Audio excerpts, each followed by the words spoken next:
ከቤት ጋር በተያያዘ ለዓመታት ቤት ለማግኘት ሲቆጥቡ ለነበሩ ዜጎች አስደሳች የሚባል መረጃ ይፋ ተደርጓል። እንደ መረጃው ከሆነ በ1997 እና በ2005 ዓ.ም የኮንዶሚኒየም ቤት ለማግኘት ተመዝግበው ሲቆጥቡ ለነበሩ ነዋሪዎች አዲስ እድል መዘጋጀቱን አውቀናል። በሌላ በኩል ደግሞ ወደ ውጭ ሀገር የሚሄዱ ዜጎችን ከሚያሰለጥኑ ተቋማት አብዛኛዎቹ ስራ እንዲያቆሙ እገዳ ተጣለባቸው። ስልጠናውን እንዲሰጡ የተፈቀደላቸውም የሚያስከፍሉት ክፍያ ይፋ ተደርጓል። ሰላም ቤተሰቦቻችን፣ መረጃዎቹን የት ሀገርና የት ከተማ ሆናችሁ እየተከታተላችሁ እንደምትገኙ በሐሳብ መስጫው ላይ ጻፉልን። ከኮንዶሚኒየም ቤት ተመዝጋቢዎች አንጻርም ያላችሁን ሐሳብ አካፍሉን። አሁን ዝርዝር መረጃዎቹን አንድ በአንድ ወደ እናንተ እናደርሳለን። እስከ መጨረሻው አብራችሁን ቆዩ።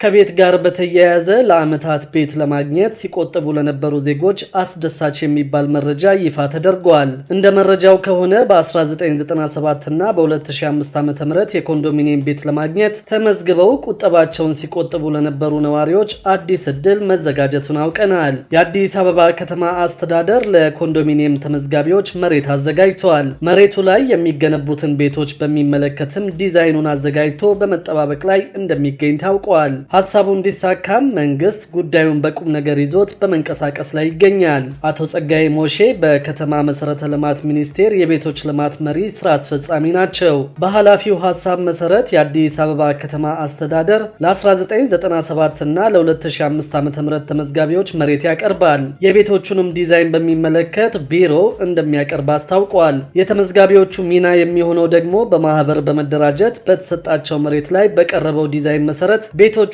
ገንብተው የራሳቸው የሚያደርጉበት አሰራር ነው። በዚህ አሰራር ተጠቃሚ የሚሆኑት የ1997 እና የ2005 ተመዝጋቢዎች ብቻ ናቸው ተብለዋል። ተመዝጋቢዎቹ በዚህ በመንግስት እቅድ ውስጥ ለመሳተፍም በማህበር መደራጀት ያስፈልጋቸዋል። የአዲስ አበባ ከተማ አስተዳደር በበኩሉ በማህበር ለተደራጁት የ1997 እና የ2005 ተመዝጋቢዎች መሬትና የቤቶችን ዲዛይን አዘጋጅቶ ያቀርባል። ቤቶቹን በማህበር የተደራጁት ተመዝጋቢዎች ገንብተው የራሳቸው ያደርጉታል። ይህ አይነቱ አሰራር ለኮንዶሚኒየም ተመዝጋቢዎች ሲመቻች አዲስ አይደለም። ከዚህ ቀደም በተመሳሳይ መልኩ ተደራጅተው ቤት ወደ መገንባት የገቡ ማህበራትም አሉ።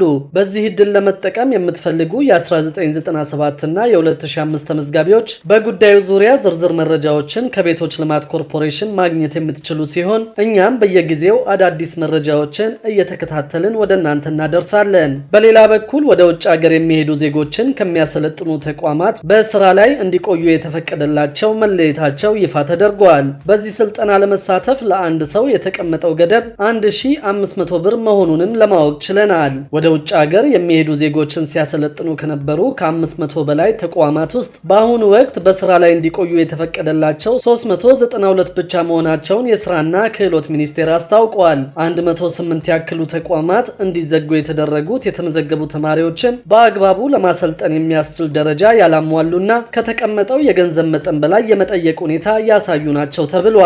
በሌላ በኩል ወደ ውጭ ሀገር ለመሄድ ከምዝገባ በኋላ ለስልጠና እስከ 10,000 ብር እየተጠየቅን ነው ሲሉ ቅሬታ አቅራቢዎች ገልጸዋል። ስልጠናውን ለመውሰድ ተመዝግበው ወደ ተቋማቱ ከመሄዳቸው በፊት 9500 ብር ክፈሉ ተብለው ስልጠናው ላይ ለመቀመጥ ደግሞ 500 ብር እንዲከፍሉ መገደዳቸውን ተናግረዋል። በስራና ክህሎት ሚኒስቴር የኢትዮጵያ የስራ ገበያ መረጃ ስርዓት ፕሮጀክት አስተባባሪ አቶ ብርሃኑ አለቃ በሰጡት ምላሽ ከምዝገባ በኋላ የሚሰጠው የ21 ቀን ስልጠናን የሚሰጡ ተቋማት በፌዴራል ደረጃ ለአንድ ሰው እንዲያስከፍሉ የተቀመጠላቸው ገደብ 1500 ብር ነው ብለዋል። ነገር ግን ብሩ ያንሳል የሚል ቅሬታ ከተቋማቱ መቅረቡንና ሚኒስቴር መስሪያ ቤቱ ከሚመለከታቸው አካላት ጋር ተነጋግሮ እስኪወስን በዚሁ ቀጥሉ መባላቸውን ገልጸዋል። በዚህም መሃል ከፍተኛ ገንዘብ የሚጠይቁ ሰልጣኞች ተቋማቱን በሕግ መክሰስ የሚችሉ መሆኑን ተናግረው በአካባቢያቸው ባለ የስራና ክህሎት ቢሮ ሄደው ማመልከት እንደሚችሉ አክለዋል። ጥቆማዎቹን በመያዝ ስሙ የተነሳውን ማሰልጠኛ ተቋም የመዝጋት ስራ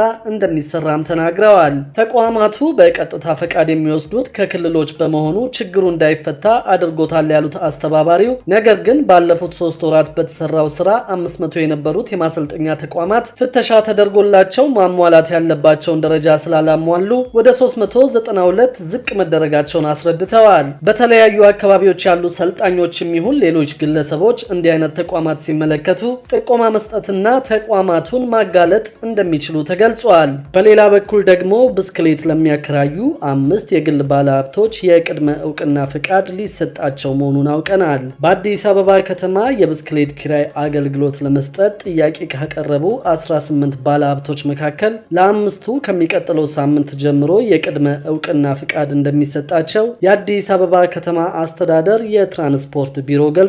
በአዲስ አበባ ከተማ አስተዳደር የአስፈጻሚ አካላትን ስልጣንና ተግባር ለመወሰን በወጣው አዋጅ መሰረት እንደ አዲስ የተዘጋጀው የአዲስ አበባ ከተማ አስተዳደር የብስክሌት መጋራት አገልግሎትና የብስክሌት መስመር አጠቃቀም ደንብ መተግበር ከጀመረበት ጊዜ ጀምሮ የብስክሌት ኪራይ አገልግሎት ለመስጠት 18 የግል ባለንብረቶች ጥያቄ ማቅረባቸውን የመሰረተ ልማት ዘርፍ ምክትል ቢሮ ኃላፊ አቶ አስመሮም ብርሃኔ ገልጸዋል። የባለሀብቶቹ ጥያቄ እየተገመገመ ይገኛል ያሉት ኃላፊው ከቀጣዩ ሳምንት ጀምሮ ለ5 ባለንብረቶች የቅድመ እውቅና ፍቃድ እንደሚሰጥ አስረድተዋል። ባለሀብቶቹ በደንቡ የተቀመጡ መስፈርቶችን በሙሉ ሲያሟሉ ደግሞ የስራ ውል ገብተውና ሙሉ ፍቃድ ተሰጧቸው በፍጥነት ወደ አገልግሎት እንደሚሰማሩ ተናግረዋል።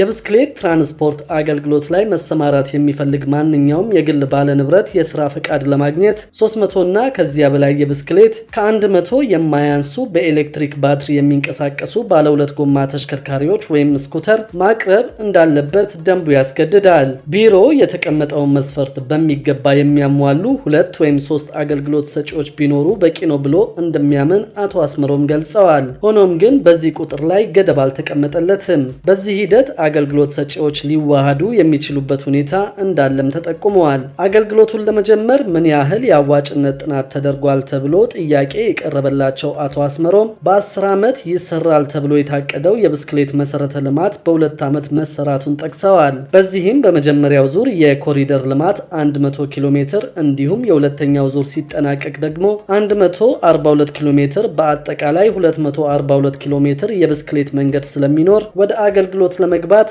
ምክንያት ሆኗል ብለዋል። በቂና ደህንነቱ የተጠበቀ የብስክሌት ማቆሚያ ጣቢያ ተዘጋጅቷል ወይ ተብሎ ጥያቄ የቀረበላቸው አቶ አስመሮም እኛ ቦታውን ለይተን ለባለ ንብረቶቹ ነው የምንሰጣቸው፣ እነሱ ደግሞ የብስክሌት ማቆሚያ ጣቢያዎችን በቀላሉ መስራት ይጠበቅባቸዋል ብለዋል። የአገልግሎት ክፍያ ስለመወሰኑ የተጠየቁት አቶ አስመሮም እስካሁን አለመወሰኑንና ሆኖም አሁን ካለው የትራንስፖርት አገልግሎት ዋጋ ጋር በማነጻጸር ፍትሃዊ የሆነ ክፍያ እንደሚኖር ጠቁመዋል። ብስክሌት በተገቢ ሁኔታ መጋለብ የማይችሉ ሰዎች አገልግሎት አሰጣጡን ስለሚያስተጓጉሉት በአገልግሎት መስመሮች ላይ መለማመድ እንደማይቻል አስታውቀዋል። ወደፊት ግን ይህ ጉዳይ እንዴት ይሁን የሚለው በትኩረት እንደሚታይ አክለዋል። አገልግሎት ሰጪዎች በታክስ አስተዳደር አዋጁ መሰረት ለሚሰጡት አገልግሎት ታክስ እንደሚከፍሉ የገለጹት ኃላፊው ለቢሮው የሚያደርጉት ገቢ እንደሌለ ተናግረዋል። አገልግሎት ሰጪ ማህበራት ግሎባል የአቅጣጫ ስርዓት ወይም ጂፒኤስ ሳይገጥሙ ወይም በማይሰራ ጂፒኤስ አገልግሎት ሲሰጡ ከተገኙ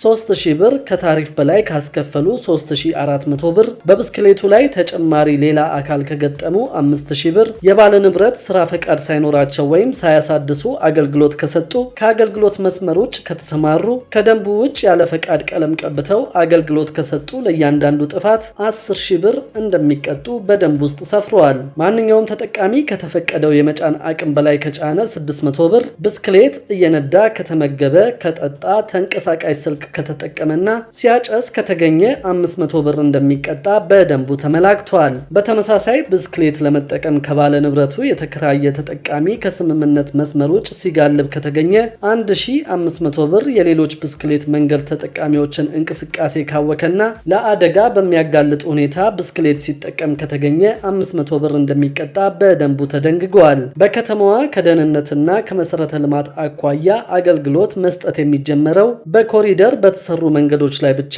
እንደሚሆን የተጠቆመ ሲሆን በሂደት ደግሞ የመላ ከተማዋ አንዱ የትራንስፖርት አማራጭ ለማድረግ እንደሚሰራ ለማወቅ ተችሏል። ክቡራትና ክቡራን የአዲስ ቢዝነስ የዩቲዩብ ቻናል ተከታታዮቻችን ይህንን ቻናል ሰብስክራይብ ሳታደርጉ የምትከታተሉ ከሆነ ቢዝነስና ሌሎች ተያያዥ ጉዳዮችን በተመለከተ አዳዲስ መረጃ ለማግኘት የዩቲዩብ ቻናሉን ሰብስክራይብ በማድረግ ቤተሰብ እንድትሆኑን በትህትና እንጠይቃለን።